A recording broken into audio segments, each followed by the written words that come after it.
Welcome back to another reading and correcting with me, Kindar, the Tiger Writes, and Ty, the Tiger Supervisor.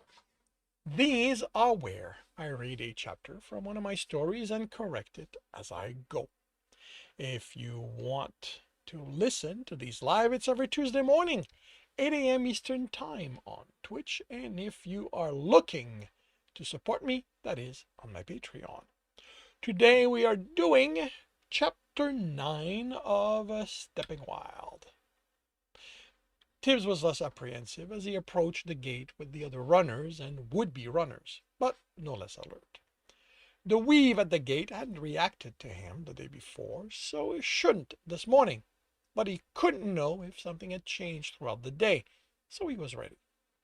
He headed for the training hall instead of the testing building, ready to offer the admission building, claiming he was lost to anyone questioning why he was there. The building was the largest.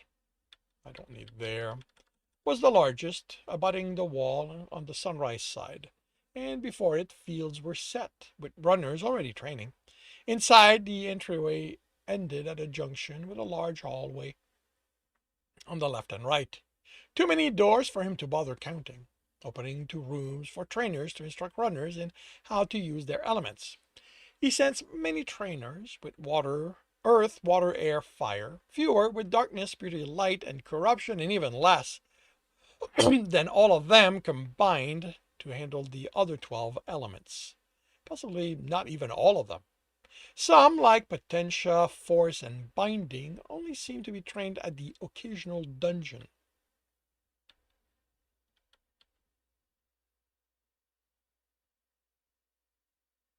You know what? Let me change this a little.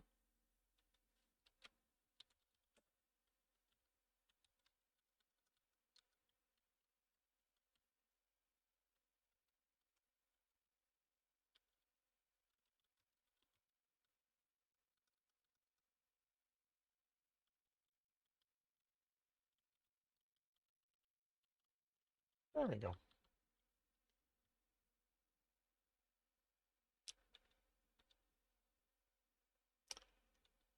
He peered through an open door. The woman, leaning against the wall, looked at him, bored. Come back if you live to get your element. She had water, and like a lot of the trainers here and throughout the dungeons Tibbs had tried to gain access to, was in the high delta to low gamma range. What do I have to do to survive a run? She snorted. If you have to ask, you're already dead. Isn't learning as much as I can about it how I'll survive? She looked at him again with only slightly more attentiveness. You don't look like a sorcerer. He looked himself over. What do sorcerers look like? He wore the same as he had the day before, a good set of travel clothes, thick fabric with patches to reinforce places that some will wear. It wouldn't be great as protection in a dungeon, but compared to what the guild had handed him and the Omegas, they've thrown they'd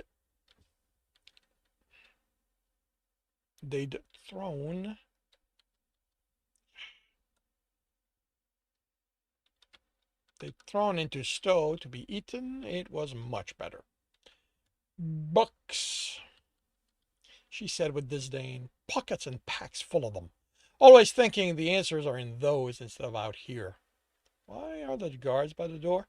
Don't the guards patrolling the courtyard make sure no one causes trouble? Her expression turned suspicious.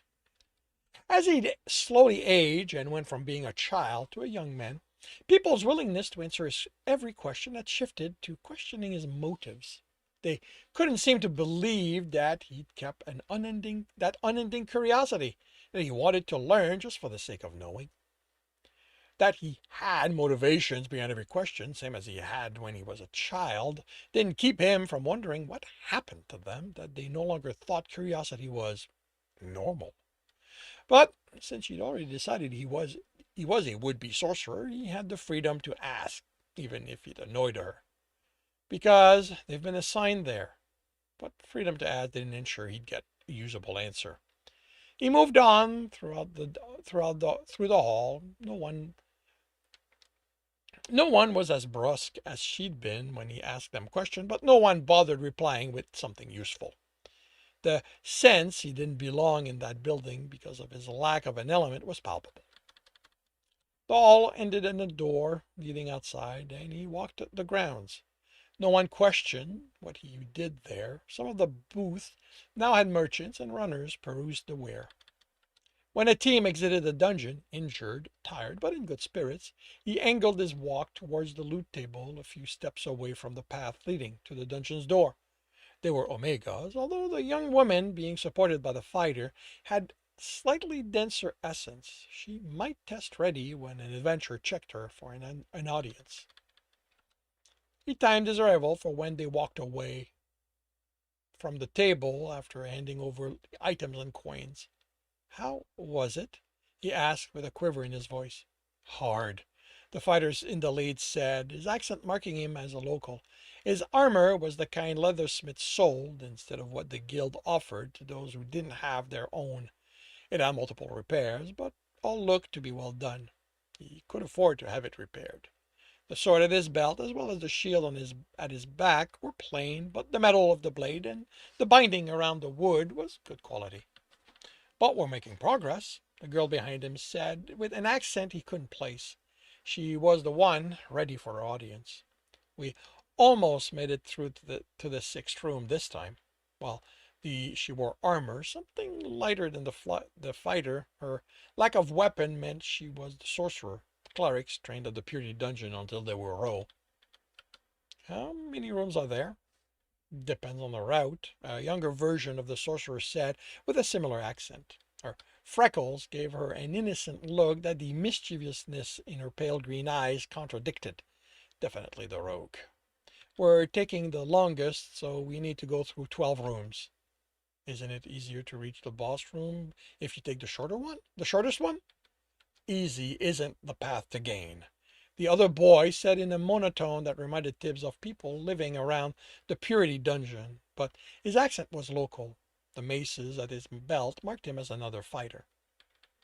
It isn't the way we picked, the third fighter said. The girl was the same age and height as the fighter who'd spoken. They looked enough alike they two could be siblings. A runner of each class wasn't the standard Tibbs had learned it to be from how the guild ran things in Craggle Rock. Just like each guild had its own way of handling how access to the dungeon went, they decided how Runner's team needed to be formed. With one exception, few guilds cared who was on a team, so long as the team had 5 people on it. Always that abyss cursed number. It's how things are done. Always that same number, that same answer. He understood the guild couldn't allow too many people. So many people on a team, they would overwhelm the dungeon. There was a balance to maintain. But why couldn't they let smaller teams in? Smaller teams in? Wasn't it their decision how much risk they were willing to take? No, always 5. Pushed the anger aside. It could get in the way of gaining information. He looked around, then leaned in. When he spoke, his voice was a whisper. What did they do to you, the guards by the door? They always put their hands on people going in. The pair was different, but also Epsilon. Their etching wasn't as crude as the two of the day before. They just asked what our goals are.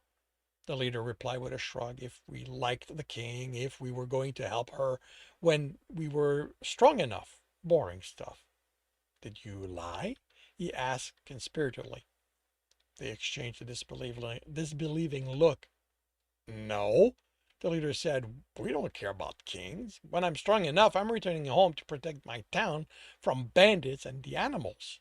Us too, the sorcerer said, pulling her sister to her with a smile. Our village so far from anything, it took a month by caravan to reach the city. They'd been gathering electrum and silver since before we were born, the rogue said, and we were the best of those who wanted to come. When we go back home, everyone will be able to rest easier. Tibbs wanted to warn them about the guild charging for the essence training, but he had no way to convince them. How could an Omega like him know anything of how the guild worked? And wouldn't the guild have told them if there was a cost to the training? Some did, Tibbs had found out, but they were rare. Even they were set up in such a way that if runners wanted to survive, training wasn't required to enter a dungeon, but now that they had their elements, they wouldn't gain much from the first floor, and facing the second without being trained, not enough managed to be worth mentioning. In the end, they had to take the training, pay if they had the coins, and denture themselves if they didn't. He nodded as they parted way. He couldn't work he couldn't work up the strength to wish them well. What would they do when they realized they'd be working for the guild for so long they wouldn't recognize their own town and village when they were finally able to return there? Would the guild send someone to protect them? Would they be allowed to send messages to the families to let their families know why they weren't returning as hoped? He didn't think the guild cared about what happened to places that needed months to reach. He finally headed to the testing area. He handed the admission paper along with the 15 electrums.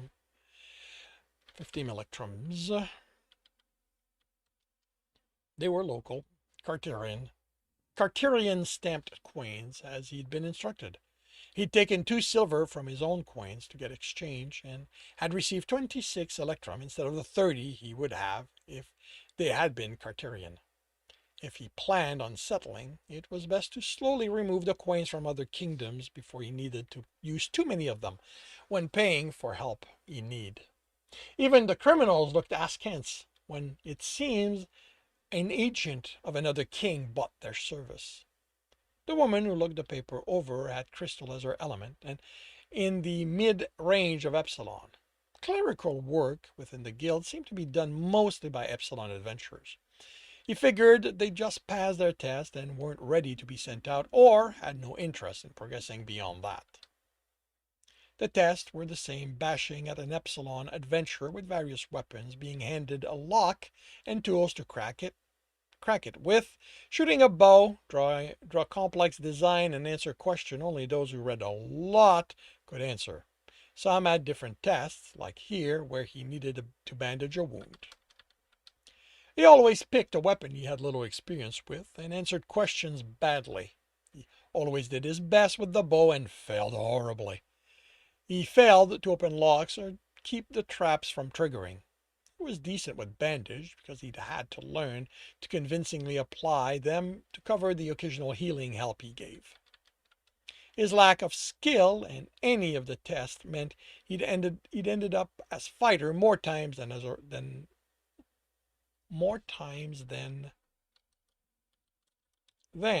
rogue.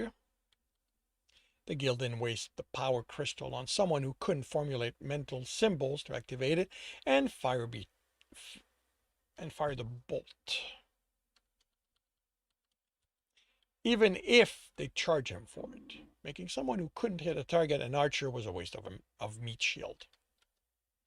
Tibs spoke with the others taking the test as he went through his, as well as with the adventurers administering them.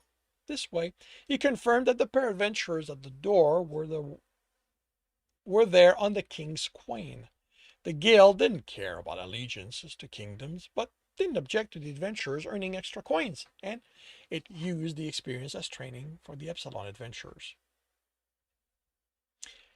You know what? Just as training. It meant the etching the pairs would be imperfect. If he studied them, Tibs should work out ways to ensure he had his own to protect what he didn't want them to discover, even by accident.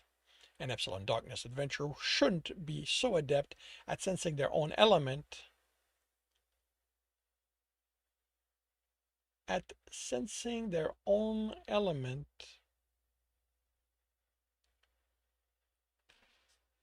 at sensing their own element was etched. Why do I have this capitalized?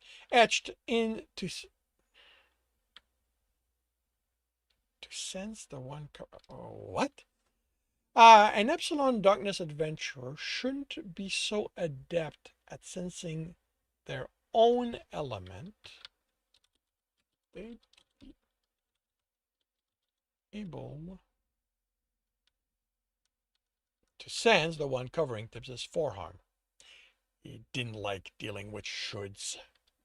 So long as the questions were only towards Tibbs' intent toward the king, he wouldn't have to lie. He didn't care about kings.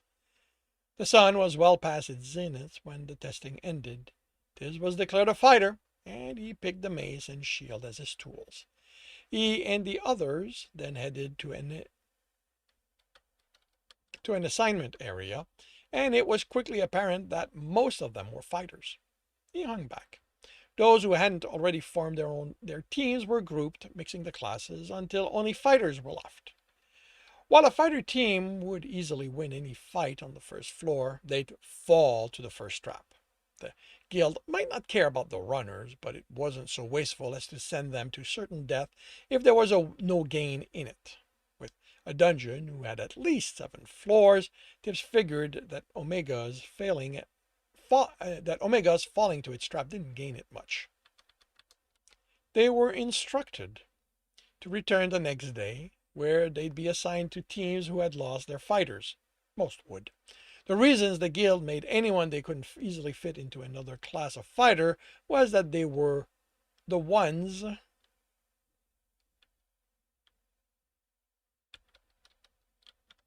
who died the most. He made it to the gate. Really? Barracron said. You're leaving again?